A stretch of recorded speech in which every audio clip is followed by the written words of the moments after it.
গর্ভাবস্থায় একজন মা কি খাবেন 3টে ট্রাইমেস্টার ধরে এবং কি এড়িয়ে চলবেন, এই প্রশ্নগুলো খুবই গুরুত্বপূর্ণ। আজকের ভিডিওতে আমরা জানাবো কোন খাবারগুলো গর্ভাবস্থায় সবচেয়ে বেশি উপকারী এবং কেন।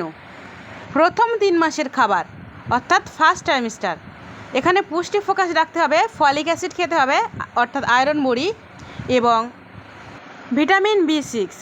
এবার যে সমস্ত খাবারগুলো আপনারা খাবেন, পালং শাক, ডাল, কলা, বাদাম, এখানে যথেষ্ট পরিমাণে folic acid, iron, vitamin B6 রয়েছে।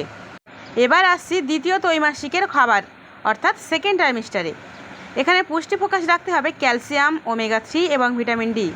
যে সমস্ত খাবারগুলো খেলে আপনারা এগুলো পাবেন, দুধ, মাছ, ডিম, চিয়া সিড ইত্যাদি। এবার আসছি লাস্ট ত্রৈমাসিক অর্থাৎ তৃতীয় ত্রৈমাসিকের খাবার, এখানে পুষ্টির দিকে রাখতে হবে প্রোটিন আর জিঙ্ক এবং ফাইবার, এই 3টে যথেষ্ট পরিমাণে খেতে হবে। যে সমস্ত খাবার খাবেন, ডিম, রুটি, লাল চাল, ফল, বিভিন্ন রকম ফল, শাকসবজি, এগুলো আপনাদের খেতে হবে। এবার আসি যে সমস্ত খাবার আপনারা এড়িয়ে চলবেন অর্থাৎ এড়িয়ে চলা উচিত।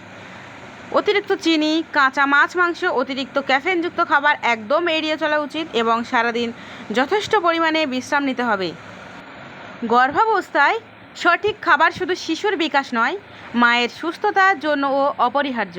ভিডিওটি ভালো লাগলে অবশ্যই শেয়ার করুন এবং সাবস্ক্রাইব করতে একদমই ভুলবেন না।